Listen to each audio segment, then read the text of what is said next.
Ayan, naputol na. Ano yung putol na yung ilalim?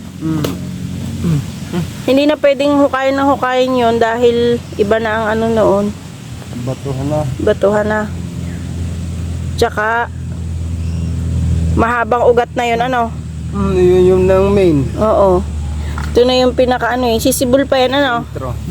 Ikaw hindi na ho yan. Hindi na. Wala ng katawan na. Sabagay, patay na yung ano eh. Patay na naman tong punong ito eh. Tong punong ito ay ugat na lang.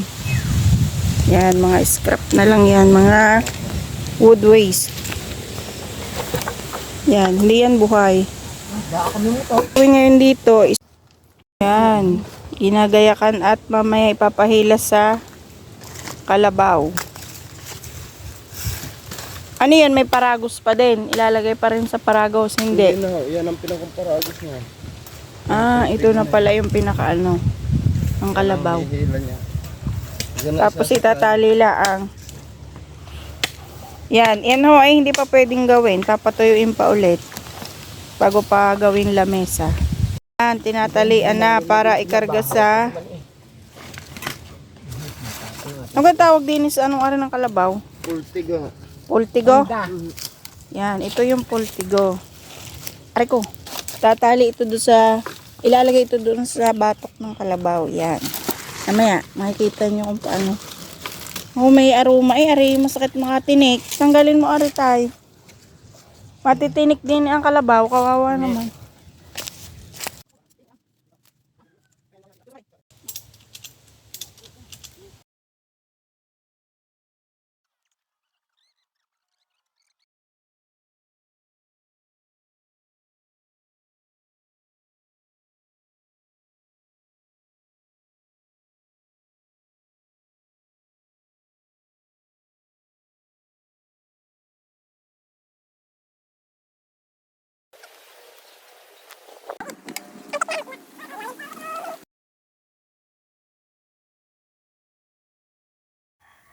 At yan, nung may angat na nga ng tuluyan yung kahoy, nagyakag kami or nag-usap kami ng tao para tulungan yung kalabaw.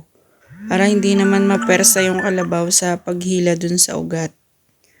Yung pong ugat na yan ay yung mga pinagputulan ng kahoy nung una na matandang ugat na nakita nung asawa ko.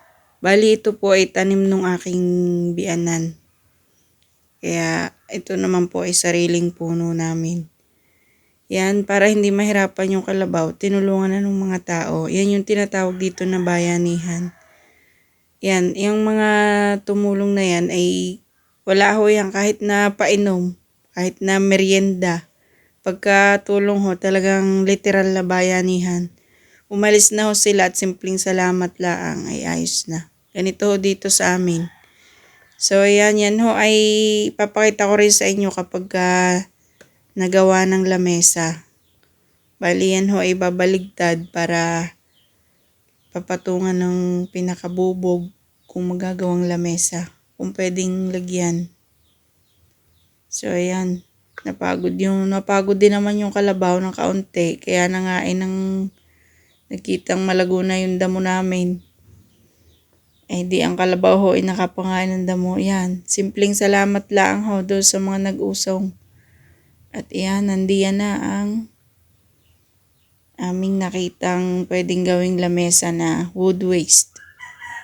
So yan, kapag nagawa na siya, papatuyuin pa ho yan eh. Didetalye ko rin sa inyo kung paano yan gagawin. So hanggang dito na lang aking video. Salamat sa panonood nyo. See you next video. Bye!